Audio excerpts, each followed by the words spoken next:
What if the reason your team struggles, your employees depend on you too much, or your leadership feels exhausting, is because you talk too much?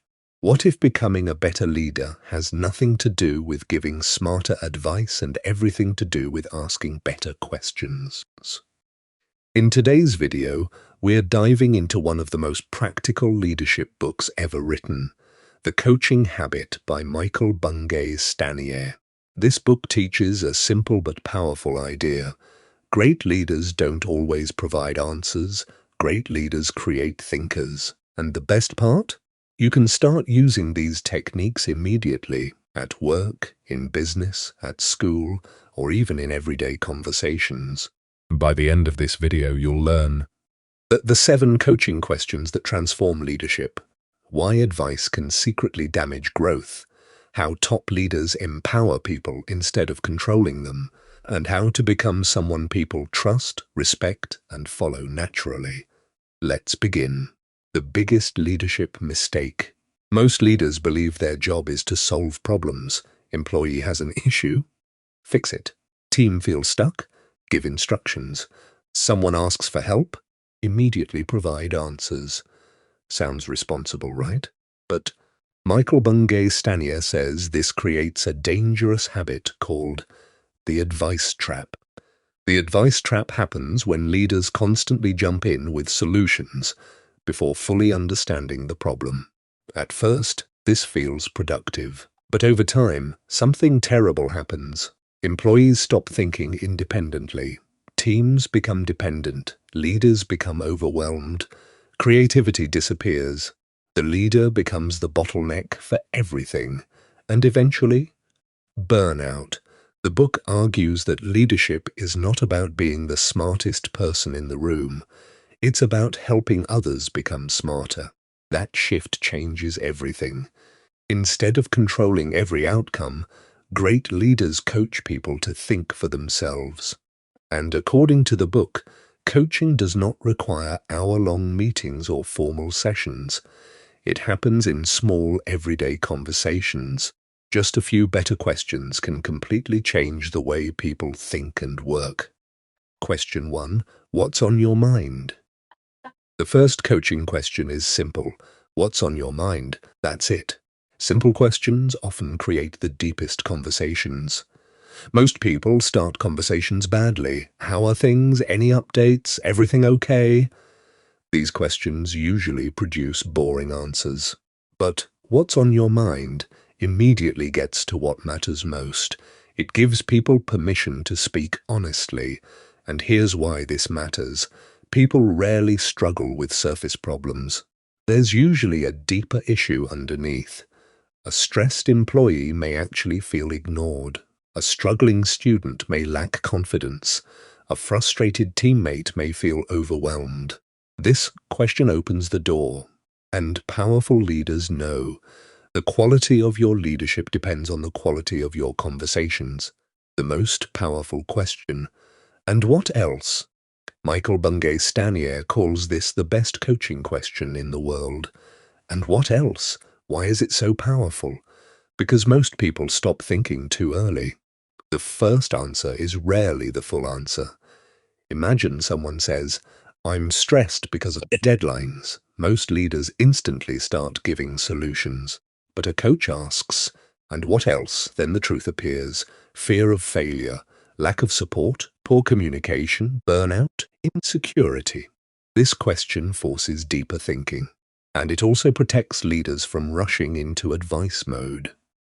The author explains that humans are addicted to solving problems quickly because it makes us feel intelligent and useful. But fast answers often create shallow solutions.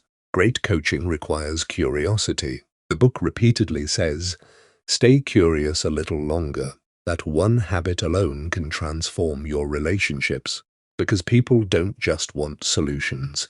They want to feel heard. Finding the real problem. The third major question is, what's the real challenge here for you? This question is brilliant because people often talk about symptoms instead of actual problems. For example, someone says, "My team isn't performing well." But the real challenge might be fear of conflict, unclear expectations, poor communication, or lack of confidence.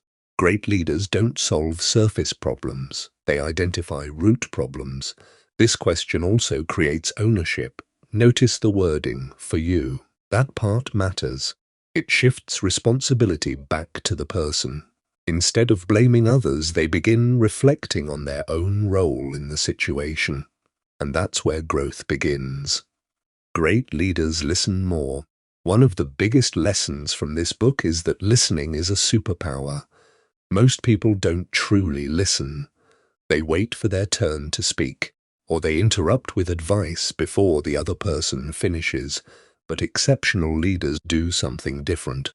They listen carefully, they stay patient, they ask follow-up questions, they create space for reflection, and when people feel heard, trust grows.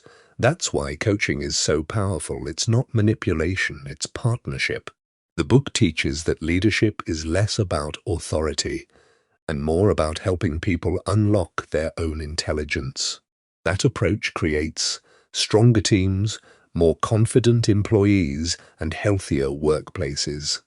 The strategic question now comes one of the most important leadership lessons in the book. The question is, if you're saying yes to this, what are you saying no to? This question teaches focus, because every commitment has a hidden cost. When leaders say yes to too many projects, quality drops, stress increases, priorities become unclear. The same thing happens in personal life. Every yes automatically creates a no somewhere else. Less time, less energy, less attention. Great leaders understand that success is not about doing everything. It's about doing the right things.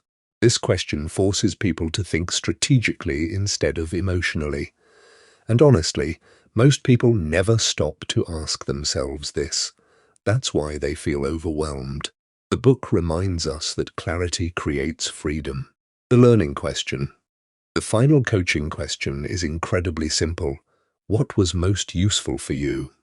This question ends conversations with reflection, and reflection creates learning. Most conversations end too quickly, but when you ask someone what was useful, they pause and process what they learned. That helps strengthen memory, increase self-awareness, and improve future decisions. It also gives feedback to the leader. You learn what actually helped instead of assuming. And over time, these small reflective moments create massive personal growth. Why this book changes leadership forever. What makes this book special is its simplicity. It doesn't teach complicated leadership theories. It teaches conversations, real conversations, daily conversations, human conversations. And that's what leadership truly is. Not titles, not power, not control. Leadership is influence, and influence grows when people feel respected, heard, trusted, and empowered. Michael Bungay Stanier shows that the best leaders are not people with all the answers. They are people who ask questions that unlock potential in others. That shift changes workplaces, teams, families, schools, and even friendships. So here's the biggest lesson from the coaching habit. Stop trying to be the hero who solves every problem. Instead, be the leader who helps others grow.